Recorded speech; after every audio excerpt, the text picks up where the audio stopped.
Hello and welcome back to the Clash of the Reds podcast, episode 24. We are back after 1 month of fasting, a weekend full of Eid celebrations and Arsenal and Liverpool commiserations. I'm here with my two esteemed guests, the Liverpool boys. Tamim, how you doing, man? I am good, bro. It's been a nice month of peace, reflections. Nothing much has changed with Liverpool, so feeling the same way about football. But no, all good here. All good here. It's good. It's good. Did you lose any weight over Ramadan? Stayed the same, actually. Stayed the same. That's good. Strength-wise, gym, all of that stayed the same. So not bad result. Nice. Zahid, how about you, man? How's your month? How's Ramadan? Yeah, no, How's your Ramadan was pretty good. It was good. I actually miss it, now that it's gone. Yeah, It's 100%. The funny thing is that where I work, everyone there is not Muslim, right? So they're all like trying their best to avoid me when they're talking about food or any drink. Like they'll drink some Yeah. water and they'll be like, "Oh my God, I'm so sorry." I'll be sitting in the staff room. I was in the staff room the other couple of weeks ago, and one of the receptionists was talking about how she just come back from Tuscany and did all this like amazing food and everything. And she turned to me and she was like, "Oh my God, I'm so sorry. We're talking about food." I turned my phone around to her and I was like, "I'm literally looking at recipes now for what I'm going to eat later." It's like when you don't get to eat all day, like that meal that you have, you curate so much more. And I feel like your taste buds are so much more attuned to food. Alivened, man. Yeah. They sort of wake up. It's incredible. It was I miss it. Like everything that comes with Ramzan, the spirituality, but also like the family and togetherness and the reflection and just keeping yourself in check and all that sort of stuff. I miss it already. Yeah, big time, man. Big time. Like the one feeling that Ramadan is really good for is just kind of, I think, like you guys said, just bringing you kind of back down to earth, making you realize kind of what's important in life, and just having that sense of community as well. Like having that Tarawih prayer, that the collective opening of iftar, opening the fast together as well. Yeah, man, it really was beautiful. We had a bit of controversy in the Prem at Leeds in like the first weekend when the Muslim players opened their fast, which was quite interesting because I don't, after that happened, I don't think they actually made a big thing of the Muslim players opening a fast afterwards. Like when Arsenal played last week, I think against Everton, when I went to my fast, my uncle was saying that Saliba went behind the goal, pretended he was injured, had a quick date, and then came back onto the pitch. I think after that they maybe want to avoid any kind of controversy, perhaps. I don't know. I don't really know how I feel about it, to be honest, because you hear about players in the past, like what did they do when they had to break their fast, or it wasn't necessarily. I mean, I don't know if players now or former players as well feel like it's better now that it's facilitated and they get time to break their fast, or just another target on their back because it's then highlighted and like, are Muslims getting special preferential treatment in the Premier League, that sort of stuff. Like, so yeah, I don't know how I feel about it, to be honest. I mean, if all they're doing is just quickly going, having a sip of water, having a date, and then carrying on with the game, then I don't necessarily think that is so much of a controversy and why players need to have an issue with it. I mean, if you look at the World Cup that we're going to have, I think there are going to be 4 stoppages in the game, so something like that. Yeah, there's going to be a break midway through the first half, I think, and then a break midway through the second half, and I think that's more for like ad revenue and things like that. But let's see fans complain about that. I'm sure they will as well. But yeah, it's just, I don't know. What do you guys think? Yeah, I mean, if it's literally just a quick bite of a day, a quick sip of water. I mean, we have way longer stoppages for VAR checks, for offsides, for injuries, balls going out of play, corner kicks, you name it, man. Like, yeah, no Arsenal fans are going to boo for a stoppage, are they?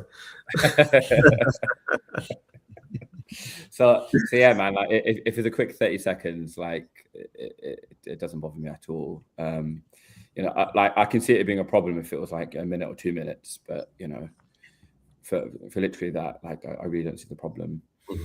Well, what do you think, Tamim? Yeah, I fully agree with what you just said. It's the stoppages that happen for so many other things like fouls, VAR being the big one, you know.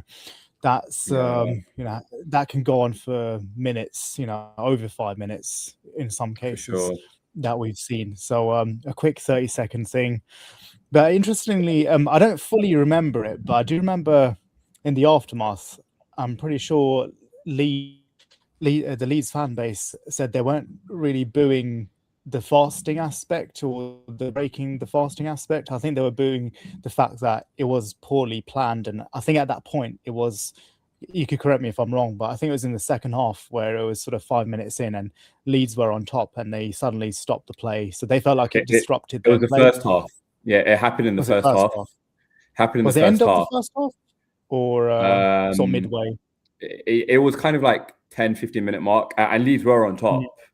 And they were. Ironically, the uncle I go to Arsenal with, he's a Leeds fan first and foremost. And he was saying he was more frustrated about their momentum being broken up, rather than the fact that they'll stop to break that. Which I can then accept because, you know, I'd want to look at, you know, the betterment of humanity, and I'd rather, you know, I'd hope that they didn't boo the fact that people were breaking their fast. You know, you'd think that majority of the Leeds fans were good people and they know that there's Muslim players probably within their own team as well. So that's what I'm hoping for. And I think it was to do with that momentum aspect. But, you know, there's always going to be a few that did boo for malicious reasons for sure. There's no denying that. But it's no big deal. Like I said, it's a 30-second thing. Quick, you know, drink, date, a bit of food, whatever. It doesn't take that long. Yeah, for sure, man, for sure. Arsenal Liverpool wise, like we're talking about this just before we went live, but pretty much everything has kind of remained the same. Where we last left off just before we broke from Ramadan, Arsenal were 4 points clear after drawing at Brentford, and I believe Liverpool were still sixth on the table at that point as well. So not much has changed from that perspective. I think Liverpool are now fifth. So Arsenal and Liverpool kind of bettering the positions in the Premier League.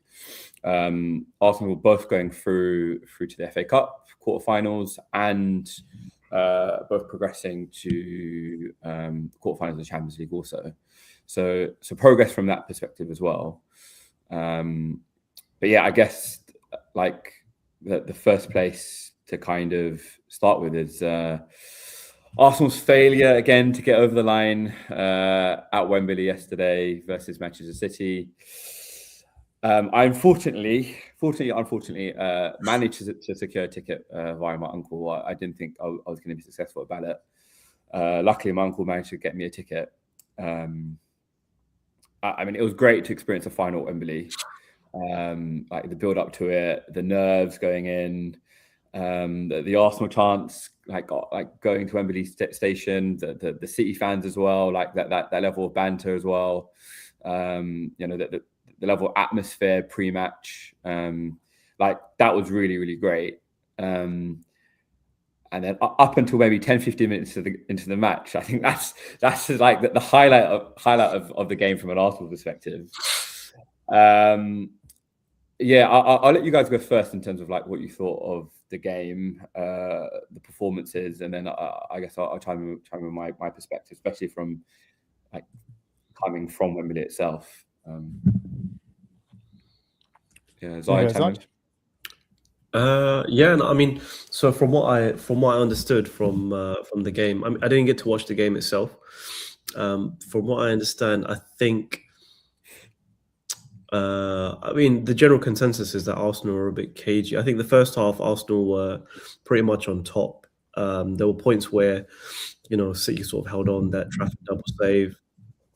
Some people say Havertz should have scored. Others would say it was a great double save. And I then thought he should have scored, yeah. yeah, I mean it's interesting because like we discussed before, this City team is supposed to taper off in the second half, right? But clearly something has changed, and Pep has found his cheat code like halfway through this season, or after 2/3 of the way into this season with Nico O'Reilly, and where he plays him and how he plays him and how he utilizes him to drift in and be that extra man where he needs him to be. Kind of wish my manager had the intellect to be able to kind of bring about things like that to break teams apart. But anyway, but yeah, and then obviously there's lots of things that happen in the game that I'm sure we'll talk about because I did see the highlights and whatnot. So yeah, but yeah, I wanted to ask you, Danyaal. Actually, you were mentioning about the fans. What did you like as you were going into the game? Like, how do you think the Arsenal fans were in general, or at least the ones you spoke to? Were they excited to have the day out? Were they confident, or were they a bit tense about this one? Yeah, funny enough, I think the general feeling amongst the Arsenal fan base was like this is our time. Like this is our time to finally get over the line. Like this supposedly was meant to be a weekend City side. So a lot of Arsenal fans were feeling relatively confident. So I was feeling that way up until I saw the lineup, funny enough. And I was like, there's no Eze in the squad. There's no Ødegaard in the squad. I wasn't happy about the fact that Havertz was starting, only because I felt like he could have been a good weapon to bring off the bench. And I just had this feeling he was going to fade because, you know, his fitness isn't there.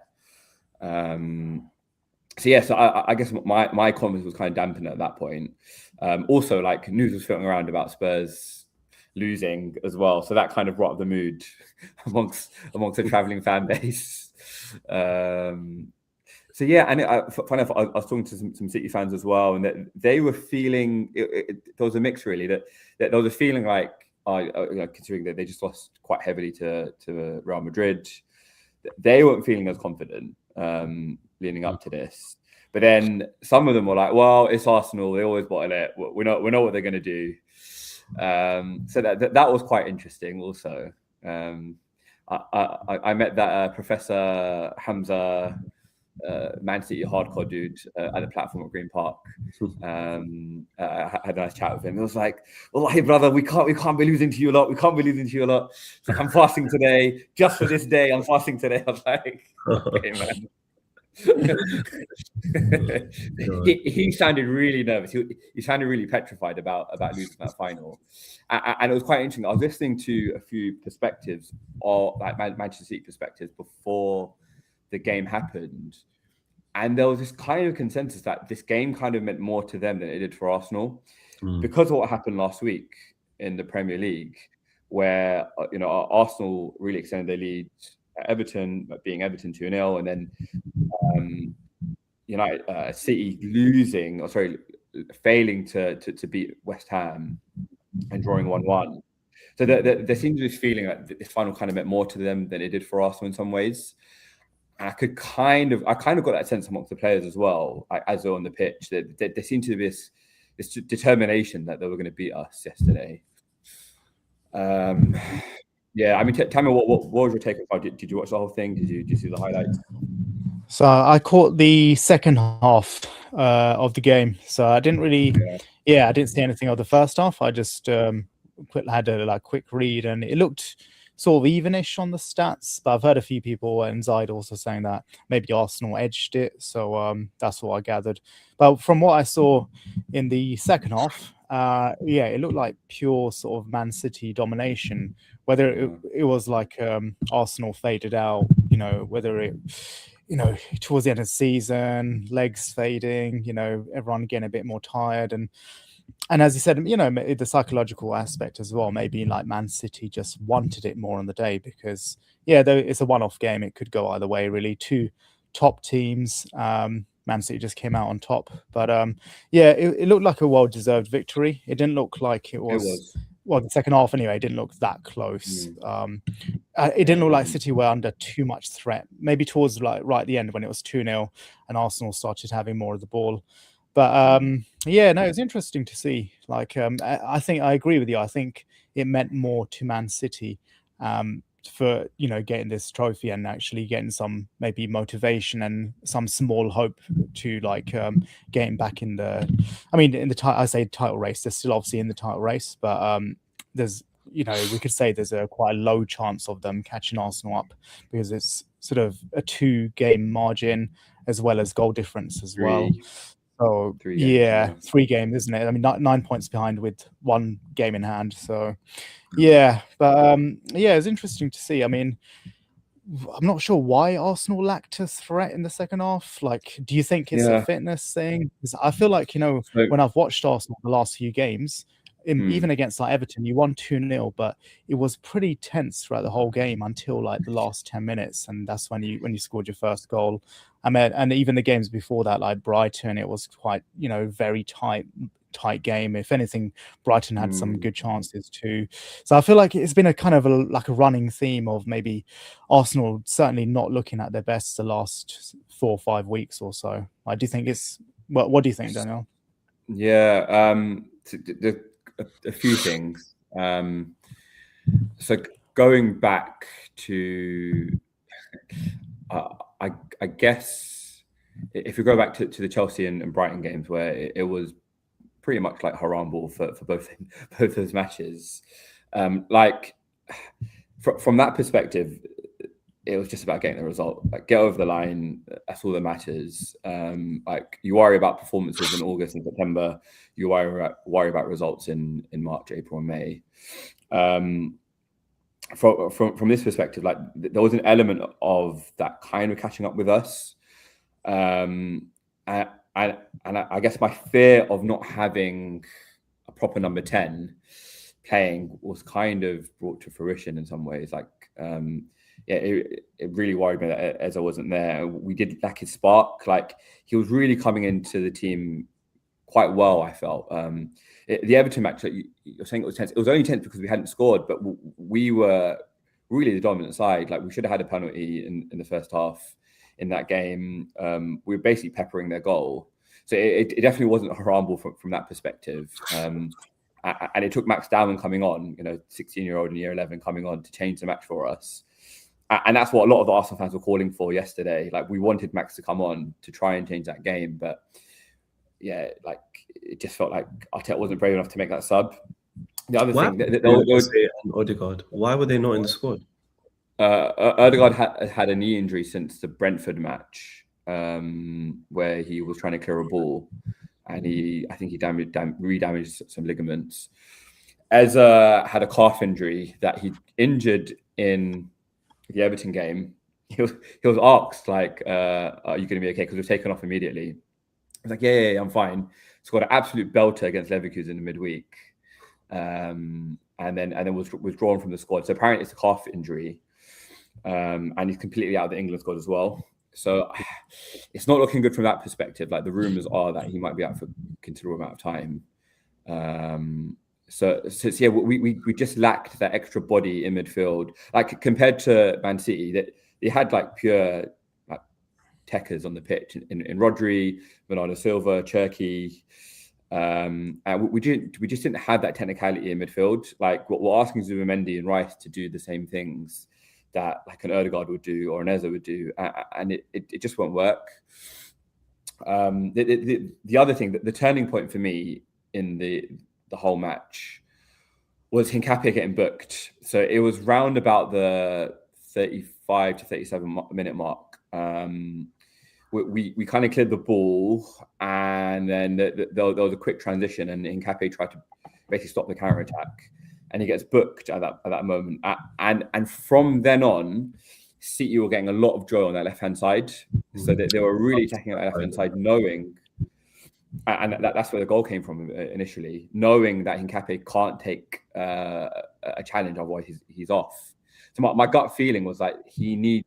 Like, Arteta needs to take him off and put Calafiori on, both from that perspective in terms of like getting tight to the player and like being defensively sound, but also just in terms of like us beating that City press.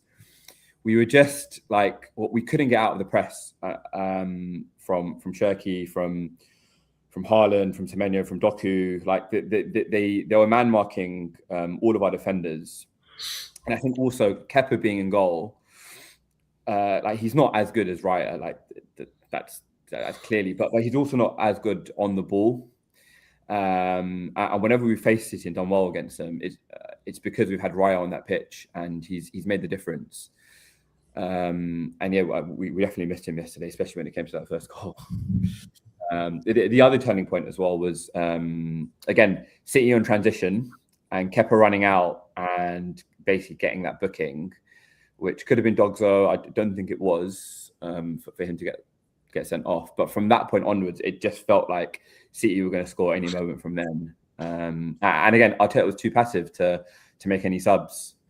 It took us going 2-0 down to him to finally kind of, change it. Yeah. From what I saw, some of the stuff after the game, it was talk about how City basically packed out the midfield. They basically pushed Arsenal wide, but also avoided or somehow restricted Arsenal from getting set pieces and corner kicks and things like that. I don't know how much that is true. They did, yeah. Oh, and also was it the first goal that Kepa flapped at? Was that the first goal? There was a proper second goalie sort of mistake, yeah.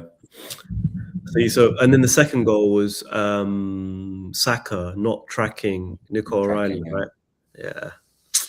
So if it was any other player, Arteta would have hooked him for the next few games. But Saka is so vital to your team. He'll be there next week.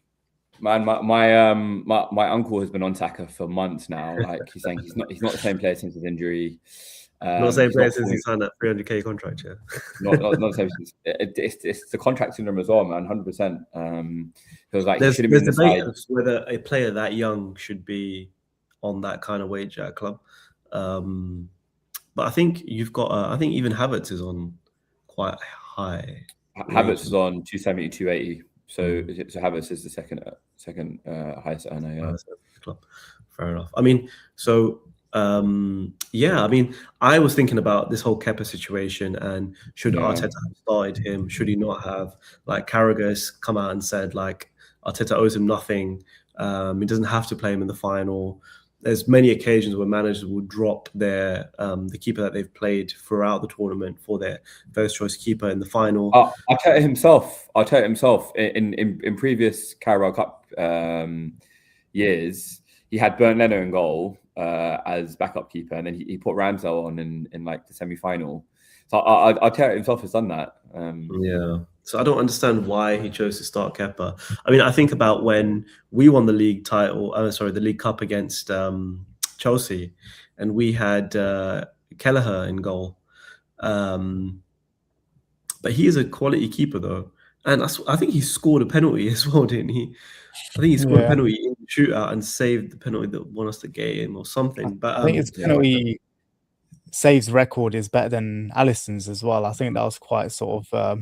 It doesn't surprise me. I mean, he saved a number of penalties this year at Brentford as well. So it doesn't surprise me at all.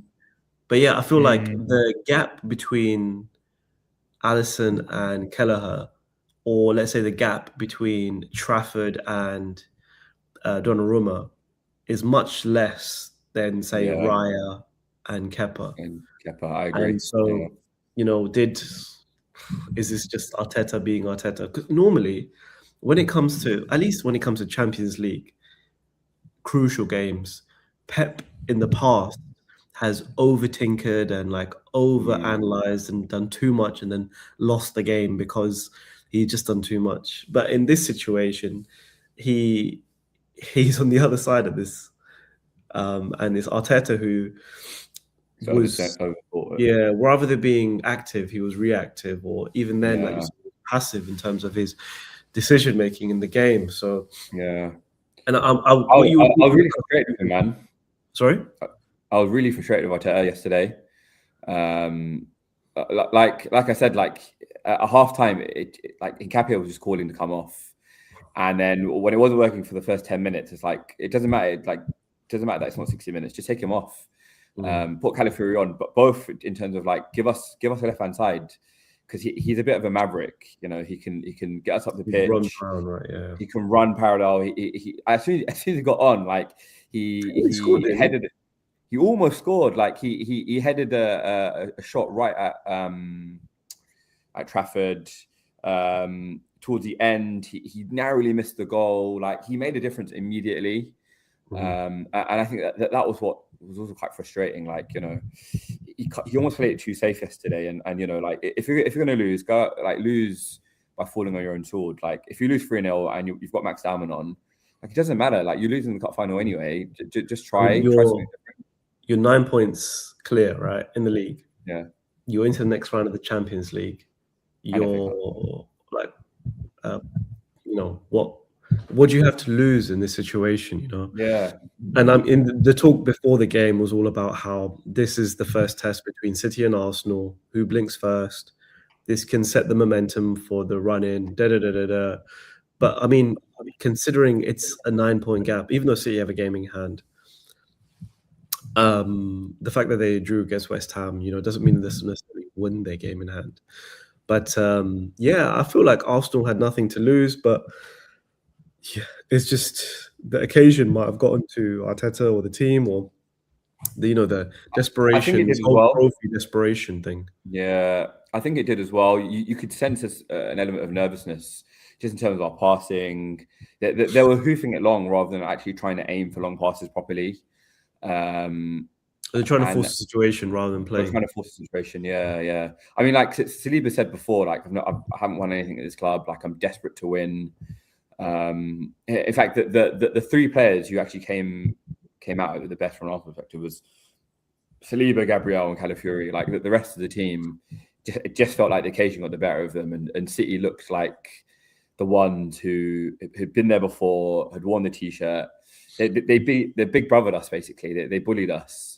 I mean, we haven't even spoken about Ryan Cherky yet. Yeah. But you know what? I'm very glad he did that. I'm actually very glad he did that, because we face City at the Etihad next month. Arteta's got the perfect clip to show them before we face them, to rile them up and motivate them. And actually, I was super glad that Ben White gave him a good kicking as well, because like you don't do that in the cup final, man. It's like. But yeah, what was also hilarious though was Cherky rolling around the floor, looking around like and smiling, channeling his inner David Luiz. You know what? Speaking about City, actually, this is something that I was thinking about recently, and it's partly to do because I just hate this guy. Yeah. So Bernardo Silva got his first ever red card in the Champions League this last round. Yeah. First of all, how's this first red card in his career? Like, I do not understand how that is even possible. The way he plays the game. Yeah. Yeah. So that's one thing. But then also, I was thinking, so obviously, I think, is it the FA Cup and the Premier League that if you get like because he got a red card in Champions League, right? Should it be consistent amongst all formats of league football that if you've been suspended, that it should carry on over to other competitions, or should it be just to that one competition? Obviously, if he's had a red card in Champions League, he'll miss more games in the Champions League, right? But they're out now, though. So I think that'll carry on to next season. But would it be better? Would it be more fair or would it be fairer if he was to miss domestic games in consecutive order? Do you know what I mean? Like, I don't know why it's restricted to a competition. It's a good question. Because surely if he's done something bad enough to get red carded, then shouldn't that carry over to his continuation playing? Like, he shouldn't be rewarded by still being able to play at a League Cup final after getting sent off. I don't know. That's just my thoughts on the situation. That's why I don't understand why it's not fair across all domestic games. But yeah, and I guess that's the key thing, isn't it? It's Europe versus domestic. But yeah, I mean, it's a fair point. But yeah, I mean, good question. sure what I'd say to that. I'm not sure if what side I'd go with. Should it apply to just Champions League only, or Europe only, or should it be everything? I don't know. I feel like if, say, they got through to the quarterfinal, semi-final, whatever. Yeah, I don't know. If he did get a red card there, he should kind of be punished in that competition because he's playing against European teams and he's caused a problem within the competition. But then again, I do understand your point, Zahid, as well. Like, why should it just be restricted? I don't know. It's a good question. Good question. I think maybe with the Yeah. Champions League, especially, is that he could play. Like, let's say he gets a straight red card and he's banned for 3 games, right? He could play 3 domestic games in the League Cup, in the Premier League, whatever, and then he'll be back for the next round of the Champions League if it was consistent amongst it. So I don't know. I guess they look at the Champions League above the rest of the sort of league formats. But maybe like it's a privilege to play in that competition. So if you get a red card in that competition, then it's restricted to that competition. Your ability to continue to play there. I don't know. Maybe it's something to do with that. But yeah, I just don't like the guy, man, and I don't know how that was his first red card. Yeah, it's crazy. I still haven't forgotten that guard of honor when he never clapped for us. That's still Really what happened. Yeah, he always comes across as so bitter, man. Yeah, he is. All the time. And he's always there with the shirt pulls and the little niggly fouls, and somehow avoids second yellow cards. I don't know, it just pisses me off, man. Honestly. Yeah. Do you guys think? And Mane never gets into, barely ever gets into fights. Yeah. Do you guys think this result will impact the title race at all? Do you think it will galvanize City? If the points difference was closer, then I think it would have more of an impact. I think this is a perfect time for Arsenal to have for the international break to come as well, because it gives Arsenal a chance to reset and whatnot. I guess City get to. Are they going to do their parade straight away? Pretty much. Probably not. No, I mean, there's still a technically it's still a league to be won for them. Yeah. So would they and into the end of the season have the? Yeah. So I don't know. I guess it's good for Arsenal and it's good for City as well. The international break has come at a good time, but I mean, on the one hand, it could light the fire for City to then go on a run. Or it could also light the fire in Arsenal to get their act together and just continue to smash out wins, just grind out results until the end of the season. My fear before, like when we drew Man City, was that it ended up being a bit of a repeat of the 2011 League Cup final where we lost, and then Arsenal ended up collapsing completely. Like they were in a title race at that point as well, and just completely collapsing. I don't think that will happen at this stage because just the point difference is really high, like you said. It's funny though that it was. I mean, it's so typical, right? Like it's all non-Arsenal fans who talked up the quadruple and Arsenal potentially winning the quadruple, and then as soon as you lose the League Cup final, everyone's taking a piss out of how Arsenal's quadruple is gone.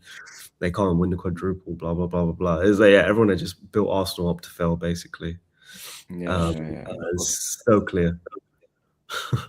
Yeah, of course.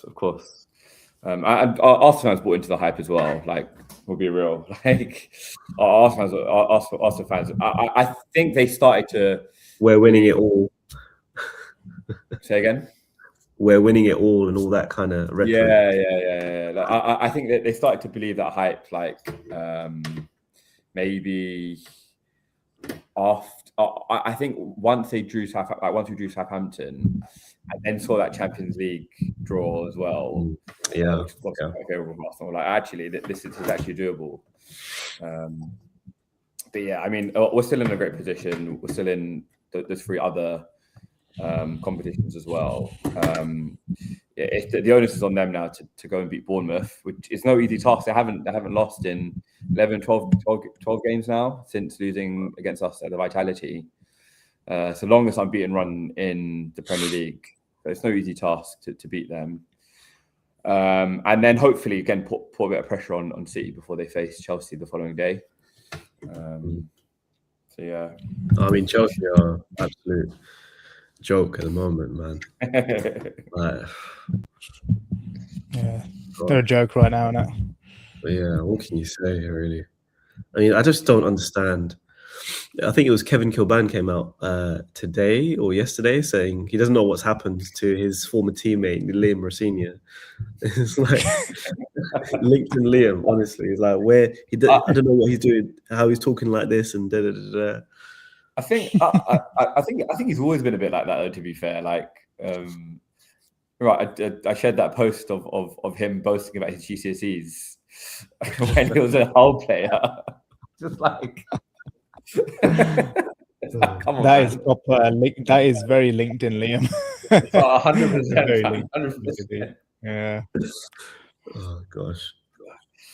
Yeah, yeah, the whole respect the ball and like the whole huddle around with the ref.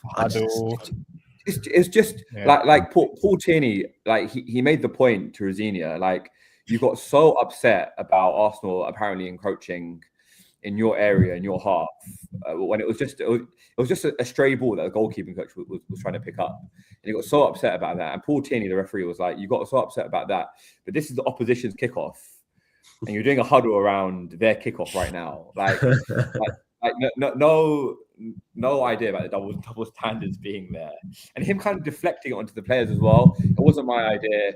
Players wanted to respect the ball. It's like, come on, man. Like, we know he's definitely like had some sessions with them and like some PowerPoint presentations about respecting the ball for sure. There's no. I was reading an Athletic article about it, and they were like, oh, like maybe he was trying to like create his version of like the haka, like try and be intimidating to the opponent or whatever. And I was just like, it's just so stupid, man. Like there's not even Chelsea fans would find ways to defend that kind of stuff. It's just ridiculous. And it's just ironic that they went on to lose that game anyway. And then Rosenior has the cheek to be like, oh, you know, if Paul Tierney was more worried about doing his job, then he would have given us a penalty than worrying about our huddle. And it's just like, come on, man. Like deflection again. Yeah. Because wasn't it 3-0? Like pretty convincing. 3-0 to Everton, 1-0 at home to Newcastle, and then 8-2 on aggregate against PSG. But basically, they spent £2 billion to become 2010's Arsenal. Essentially, like young players stacked to the brim, maybe some pretty football here and there, but with no substance, getting trounced in the Champions League. Tailing off in like the run in the latter stages of a season, like it's like basically peak Wenger years, with more money. Yeah. And there's all this stuff about Nacho leaking the starting lineup and stuff. About the team news, all that. Because that happened at Man United, didn't it? When he was there, suddenly lineups are getting leaked. It's just hilarious, man. It's a mess, isn't it? They're just a mess. That's the only reason why I think, like, we're fifth right now, right? So, as you said in the intro, like we're one place above where we were before Ramadan, but that's not because we've been great. Like, it's not because we're doing any good. We're still playing rubbish, and it's more to do with Chelsea being like even worse than us somehow, and Villa somehow also being terrible and sort of almost to the point where we're near them as well. But I mean, I have a little bit of faith we'll finish in a Champions League spot, but that's not because of our team or slot. I think it's because Chelsea won't be able to catch us up. But apparently Everton are 3 points behind us, and they could be they're in good form. They've like quietly have been like going under the radar this season, just going about their business, and no mean feat for us to have beaten them at home. And, like they could easily have got something out of that game, like. Dwight McNeil That's what shot it looked from like outside on the the cards. box. It looked like it was going to be a draw, or they might nick it. Yeah. Oh, I mean, in the second half they faded, but like in the first half, that Dwight McNeil shot from outside the box, and then in Jai like missing that header, like it was like real heart and mouth moments, like from the ground. Yeah, and then them just comprehensively beating Chelsea the weekend. Just Yeah, good let's team. talk about Liverpool. Talk from one mess to another. This is where me and Zahid, we've got to go now. See you, Danyaal.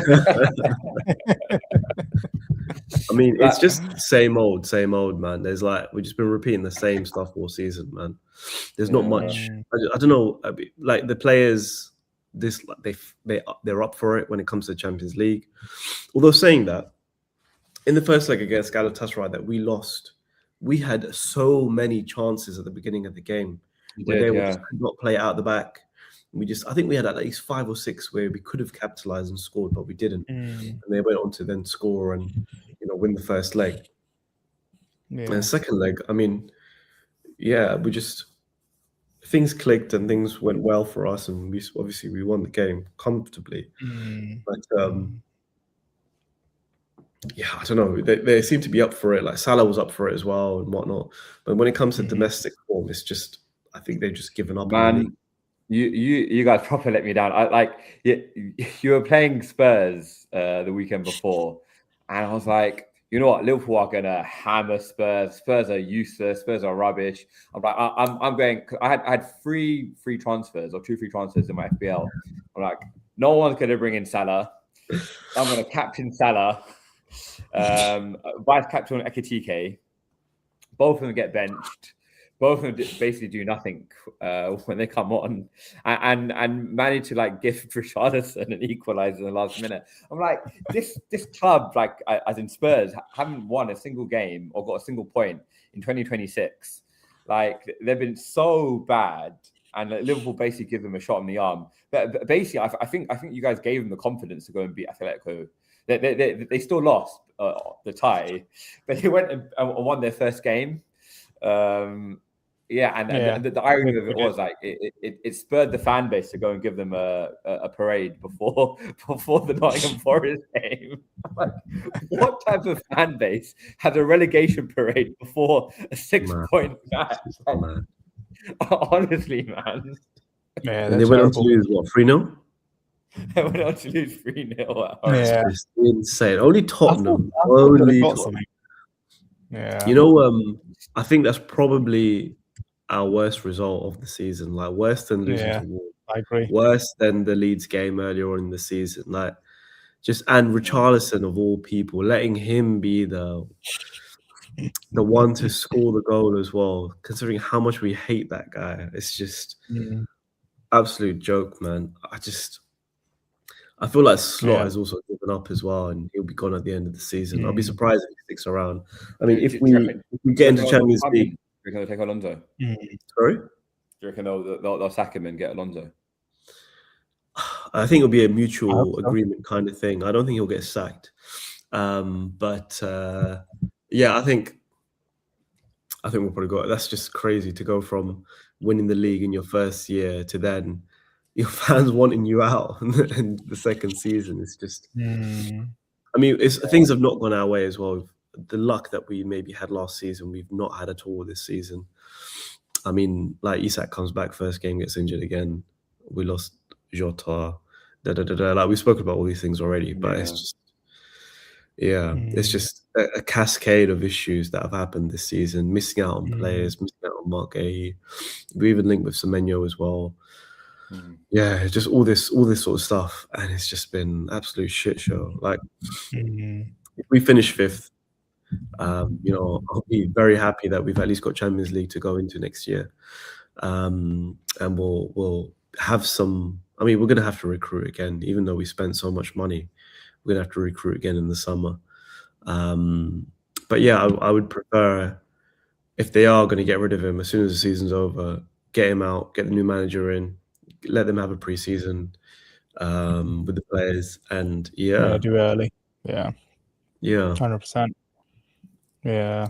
Because, like I said, like earlier, like he's found ways to find a route through this low block football, but Slot just he can't figure it out, and his persistence on playing Cody Gakpo and not bringing in Rio early on enough, or starting Rio and Gamua, like it's incredibly frustrating.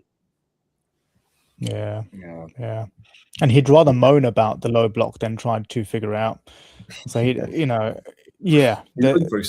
teams are playing a low block, okay, but you're just going to talk about it and moan as if they shouldn't be doing it, and it's a bad thing. Well, try and figure out then.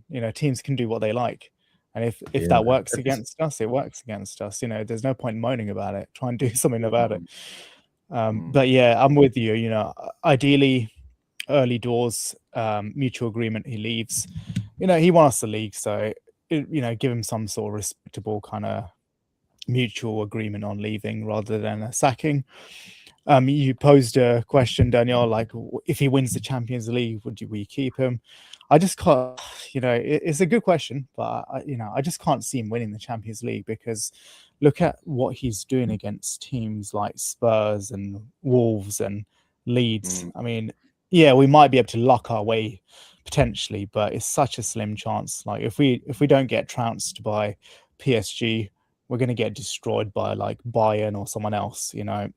He can't tactically outmaneuver Igor Tudor, so how's he going to outmaneuver like Luis Enrique and Vincent Kompany and the likes? It's just not going to happen, in my opinion. So and it's just been too many losses this year. Like early on, like the start of the season, it wasn't looking great, and I did keep, I had a bit of hope. I kept saying it's early, come on, like there's going to be some improvement there. And like when Klopp had his bad years, which he had a one or two sort of badish kind of years with us as well, but there was like a notable sort of improvement. Like when we had I think when we finished like just in the top 4, there was like that season when we lost like 6 home games in a row.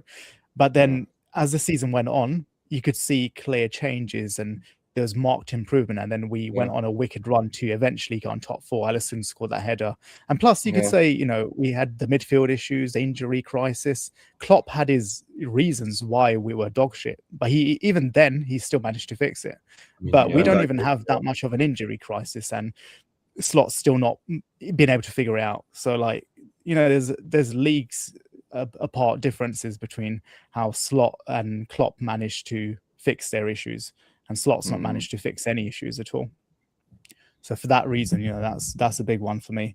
He's just not been able to find any solutions.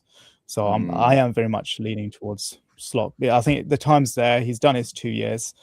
Fresh start is needed, in my opinion. And like you said as well, a lot more spending is needed. Even though we spent a lot, there's still loads of holes in the team. Like our wings are slow and old. We don't have a proper defensive midfielder. We let go of important attackers like Diaz. Our central defenders aren't that good anymore.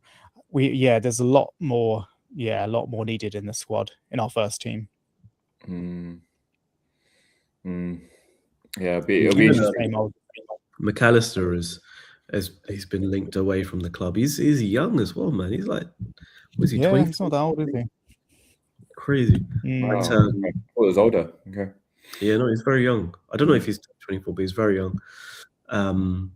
But yeah, I mean, it's just absolute. I mean, at the end of the day, once everything's settled and we look back on the years, I don't think Liverpool fans will hate Slot. I mean, he won us the league, that's the main thing. Yeah, of course. So we can't complain about that. But I don't see us getting past PSG. Like, there's just no way.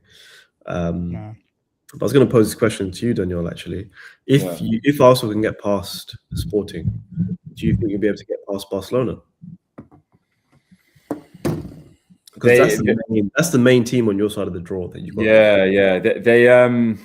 They did worry me attacking wise against Newcastle, especially the Camp Nou. I was like, well, they really blew Newcastle out of the water. I think we can get past Barca if we have a very good, if we can keep them out at the Camp Nou and then Yeah, I mean, you got to keep basically bring it back to the Emirates. Who was isn't it? The Emirates. Who was the Newcastle player that basically shut down Lamine Yamal? I Lewis Hall? think it was the home game.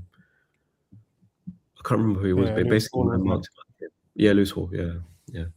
Because I watched some highlights of his performance and it was really good. But yeah, no, I mean, if you can play better than you did against City in that final, then yeah, like I could see you going toe to toe with Barcelona. But if you play the way that you played against City, then there's no chance. Yeah. Yeah. I think you're right in terms of what you mentioned earlier about the break kind of coming at a good time in the sense of like Saliba's been drawn from international duty. Gabriel's has been playing with a knock apparently, so it gives him a chance to rest. Tuchel has finally said that he's going to give Saka and Rice at least one game off. So that's interesting. So yeah, like say again. Ben White has been called up because he obviously has been, he refused to answer the call when Southgate was there. One of the coaches had a fallout with him during the Qatar World Cup. Yeah, interesting. But yeah, I mean, there's six Arsenal players are going for international duty, so a good time to rest, I guess. Yeah, definitely. Obviously, there's no United boys here today to talk about them drawing and against Bournemouth, a game which did any of you see the controversy in that match? I mean, there was red card for Maguire, right? So it wasn't only that; it was red card for Maguire, but before that, United thought they should have had a second penalty. Ahmad went down in the box under a very similar challenge to what Maguire did on the Bournemouth player. So Ahmad goes down, no penalty is given, there's no VAR review, and then Bournemouth go up the other end, go through on goal, and then Maguire pulls back the Bournemouth player. It's dogs though, so Maguire has to go for a red card because there's no attempt on the ball, and then they basically equalise at that point. But all credit to United, like they held on with 10 men. But yeah, like looking it back, if that happened to Arsenal, I'd be pretty livid. I'd be like this corruption, like clear PGMOL favoritism here, like. Yeah. Did you guys see it at all? No, I mean I heard, that rings a bell, but you know, I mean, United have kind of like flown under the radar as well to an extent because I think they lost to Newcastle. The last 3 games they lost to Newcastle, then they won. Was it against Aston Villa? They beat Villa, yeah. And then they had this draw against Bournemouth. And like you said, Bournemouth are unbeaten at home for his. Well, just unbeaten in general. 11, 12 games or something. Yeah. Yeah. So, yeah, I mean, I guess they are getting a lot more leeway, I guess, since Carrick's come in and steadied the ship. They've kind of become a lot less headline worthy in recent times. Yeah. I feel like the ex-United pundits, like they've laid off him a little bit as well. Yeah. Maybe obviously like yeah, and his record has helped as well. Like the fact that straight out the bat, you know, he beat City, he beat Arsenal. Getting the scouts very, very on. It's definitely helped his cause. It'll be interesting to talk to Omar and Dahl next week to see whether they feel like Carrick should get the job or not. But I mean, for me, it seems like a good fit. Like, he knows the club, has that United DNA, so to speak. Has got the results. Looks like he'll get them Champions League football. And that was his main objective, really, coming in. So, I mean, it seems sensible to give him the job. I wonder if United fans are just traumatized by the whole Ollie at the wheel and all that sort of stuff. Yeah. Like, sign him up, give him the contract, blah, blah, blah, all that nonsense, that they're a bit less willing. Although Ole Gunnar Solskjaer played very attacking football, from what I remember, whereas Carrick is a bit more pragmatic in his play, and I guess just from the kind of player he is. So yeah, I don't know. I guess we'll see what the board decide. But I feel like the way United's board are, they're going to go and try and sign a big name, and Carrick's going to get booted out because they just keep making silly choices. Maybe. I was reading today. They haven't approached anyone yet for the main job. Sorry, you're saying that it cut out. I think there's a link with Enrique, was there? But I mean, I don't know if that's just like hearsay. But apparently he might not sign on to extend at PSG as well. So there's there's that potential. Yeah, there's that potential one. They've been flirting with Pochettino for a good part of 10 years, or wanting to get Poch for a long time. But yeah, I can't. Who's he managing? The USA? MNT, yeah. So there's going to be managers floating about after the World Cup is over in the summer. So they'll have lots of choices. Yeah. I don't know if Ancelotti, depending on what happens with Brazil, if Ancelotti is going to be out of a job by the end of the World Cup. So, but it's what you mentioned earlier, Zahid, like with regards to Slot. Like, if you're going to make a change, you have to make it early enough for them to implement their ideas and bring in their own players and have their system in place. Otherwise, you're kind of playing catch up before the season even started. I mean, we saw last season with United as well. Like, they extended Ten Hag's contract after winning the FA Cup and then sacked him by October, November. Like, it's just, yeah. Honestly. But I feel like also, talking about transfer market as well, it always happens that there's like these breakout players at the World Cup, incredible at the World Cup, then they get signed up by Premier League teams and then they just disappear. James Rodriguez was one of them from back in the day. I remember Wenger had only watched Gilberto Silva from the World Cup and was like, I need to sign this player immediately. and he became an invincible for us. Like, there'll definitely be a lot of stories like that, I think. And you can imagine a club like Chelsea doing something really silly as well, like just being enamored by this new breakout star that's come out from the World Cup and like splashing all the cash to get them.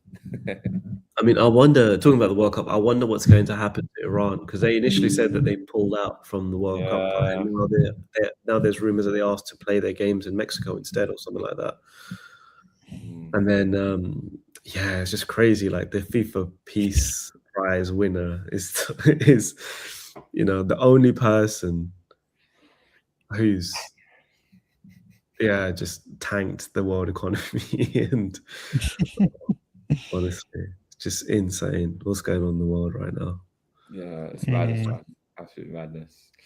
Obviously, you have two backups if Iran pull out. I don't know who the backups are, but apparently there's like two backup teams sort of ready to be on standby or something. Did they decide who that is? Like, from I don't know, maybe FIFA rankings, or maybe, or whoever puts down enough money to Trump. Probably more likely that.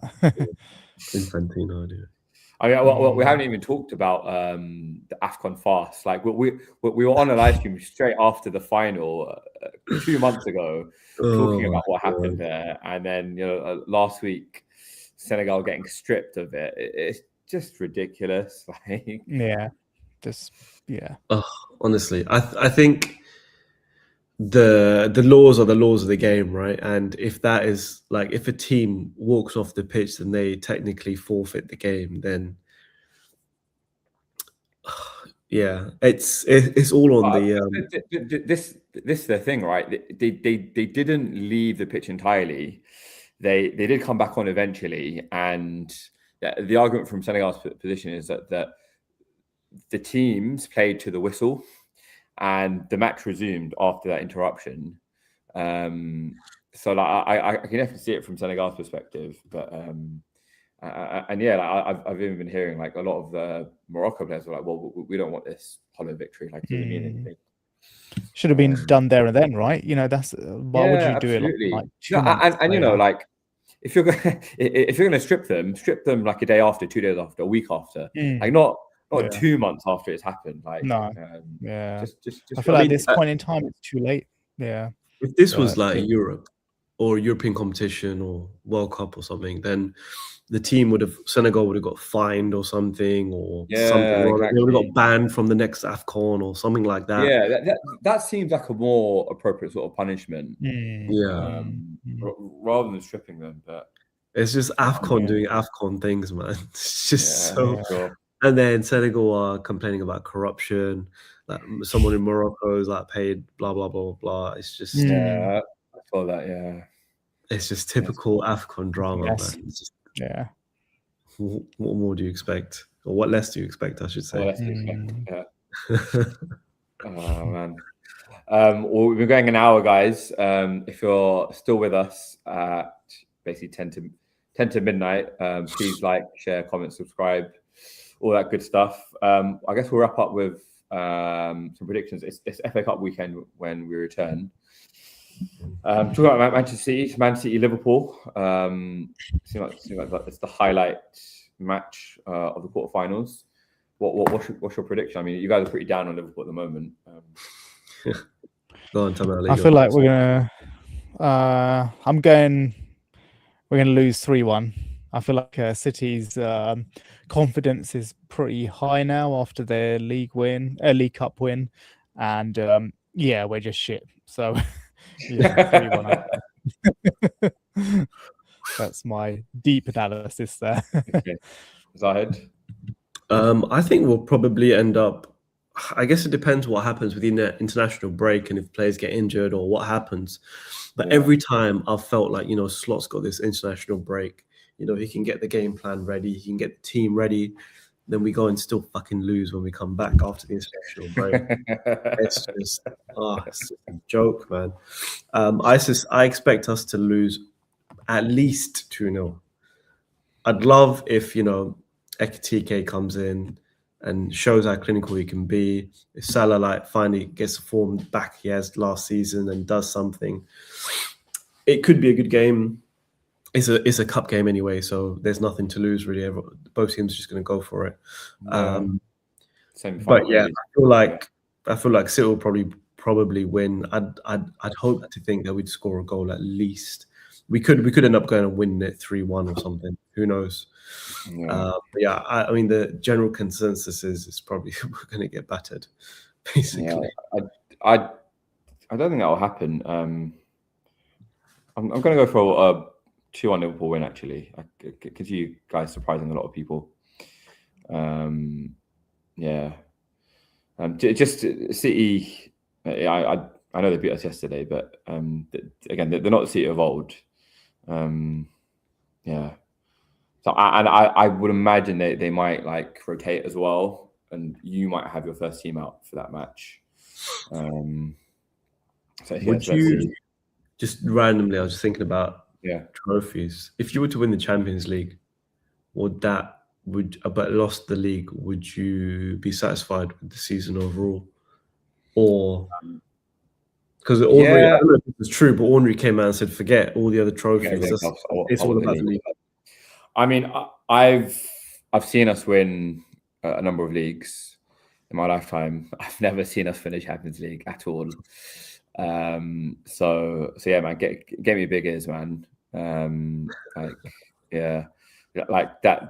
bombshell has made Tamim leave the stream immediately. The mere thought of Arsenal winning the Champions League made him rage quit the stream. Hilarious. I get the sentiment. I think it'll be very, very damaging for Arsenal to lose the league from this position at this point. To lose the league at this point, to be 9 points clear with 31 games played, it will be nothing short of a disaster. But yeah, man, Champions League for me, if we get there, we need to make history to do it, and maybe us getting beat yesterday might have kind of taught Arteta a lesson, might have taught the players a lesson as well, that they can't expect to go to a final and play horrible and get through. They actually have to play some football. I mean, for me, it's a successful season just by winning the Champions League. 100%. Yeah. I wouldn't call it a failure. I'd say it's a disaster to not win the league, but you know, I love the Champions League, man. Absolutely love it. Yeah. I mean, you're still on course for 3 titles. Yeah. I really like, again, not one to be picky. We haven't won a trophy in 6 years, but like scars of yesteryear, man. Like Arsenal, like, they're invincibles underachieved in that they didn't win at least one Champions League, and Wenger's biggest regret is basically playing too much of a strong side against Man United in the FA Cup semi-final. And I do have a bit of a fear factor about, you know, going to Wembley at a semi-final before a potential Champions League semi-final. It's just like it might drain too much resources, I think. But hey, like, let's see what this team can do. We've got Southampton. Like, well, again, that's another one of our bogey sides. Like, I wasn't obviously happy we've got Southampton over any other teams. Obviously, Port Vale at home would have been a nicer draw. Yeah, obviously expect us to go through for that, and then obviously it's just the luck of the draw to see who we get in the semis at that point. What was the Mansfield score in that game? Because I feel like we beat them 2-1. That was a sticky game for you. I mean, ish. Obviously, it was a League One side, League One pitch. The ground itself, it was like they were playing on like porridge, basically. The pitch was awful, but again, in that game, Max Danwell was just incredible, man. He could have got a hat trick in the first 20 minutes. Like, he absolutely run the show. Ironically, it was Marley Salmon who made a mistake, another 16-year-old who made the mistake to get them back into the game. Kepa again also made a mistake to not take the shot out and parry it away. And yeah, like we relied on our quality off the bench as a scoring a screamer. And then we were just kind of professional. We could have seen it out. Saka missed a glorious opportunity to make it 3-1. I think Madueke had another opportunity as well. And we're just professional to kind of get over the line in that game. For the first time in a long time, we had a bit of a fortunate run in the cups, and in particular in the FA Cup, because previous years we've had City, we've had Liverpool, had Man United, and those 3 teams have knocked us out in the 3rd round. So it's been nice to kind of actually get some favourable ties for once. So what are your predictions for the Southampton game then? What do you think the result? I guess a 2-1. 2-1. Okay. Hopefully we get some players back by then. I think Odegaard might be back. So it'd be nice for him to get some minutes. Just hoping that Ezra's not too badly injured and we do see him back sooner rather than later. And then straight after that, it's Champions League ties. Like, you guys got PSG first, I believe. You're playing Sporting first on the 7th. Yeah. We got Sporting away, and then you got PSG. We play on the Wednesday. On the Wednesday. Yeah. We're away at PSG as well. I think the first leg of the Sporting game will be very much like our away tie at Leverkusen, like a tight, narrow game where it's 1-1. Like Arsenal kind of keep the kind of XG shot down, and then I think we try and nick it at the Emirates. What do you guys think about the PSG match? Just like the City game, I think we're going to have a lot of problems, and probably even worse against PSG, to be honest. I guess it depends who's fit for them. But yeah, as they did the season before, I feel like they're coming more into form as the season goes on. Still got nightmares from last year with Desiree Doué and who else is it then? Build in general. Dembele. Donnarumma. Yeah. All Coutinho. these names are bringing out nightmares for me as well, man. So Yeah, not much hope. They're going to dominate our midfield. They're going to keep the ball most of the game. Yeah, I can see. Are we home first, or is it at their We're away ground? first leg. So that's the only benefit, is that we have home. you're bringing back to Anfield. Yeah. Don't have Harvey Elliott to nick it for us this time. Park the bus, get Elliott on. It wasn't even parking the bus. I think we were forced to park the bus. They were just too good at keeping the ball. Yeah. Yeah, not much hope there. I predict 3-2 to PSG. For the first. Do you feel like the defense isn't as, because I did question that slightly as well. Yeah, against Monaco and stuff. Yeah. I think they can be got at definitely, and I think Ekitike can definitely maybe give them some trouble. Szoboszlai for sure. Salah can pick up a bit of form potentially as well. I can see them definitely conceding. It's not going to be a boring 0-0 draw. So I say that, like, you guys will horror ball it, like sort of done a number of games this season. So I don't know. Let's see. And then the game after that, it's in the Prem. Obviously, we have Bournemouth at home on the 11th of April. Who do you guys have? Let's check. You tuned out of your fixtures already. 11th of April.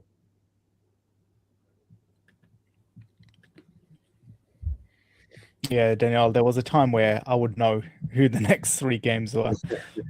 Yeah, you have Fulham. 5:30 kickoff at Anfield. Oh God, we're going to lose that game. I can tell you that now. Fulham were good. Harry Wilson, Harry Wilson. Yeah, Harry Wilson. God. Yeah. Raul Jimenez will probably get an assist or something at least. Yeah, it's just. Yeah, Fulham are a good side this year, man. Yeah, that's for sure. Adama. Yeah, I mean, he's gone to West Ham now. Yeah. Oh, is he gone West Ham? Yeah. Yeah, he's gone to West Ham now. Yeah, I mean, don't you remember that scene of him walking up to Chelsea where he chucks Cucurella on the ground? Yeah. Brilliant, man. Apparently, he got banned by Nuno Espirito Santo from doing weights in the gym. It's hilarious, man. Absolutely hilarious. Oh man, time has dropped off again. I guess this is a good time to wrap up the stream. Again, thank you to everyone with us at this late time. Thank you for coming back to the Clash of the Reds. Again, please comment, subscribe. If you're watching a replay of the stream, please drop your likes. Please share it around, and then hopefully we'll decide whether we talk to you guys next week during international break. But if not, we'll definitely see you for episode 25 in 2 weeks' time. Thank you very much, guys. Cheers.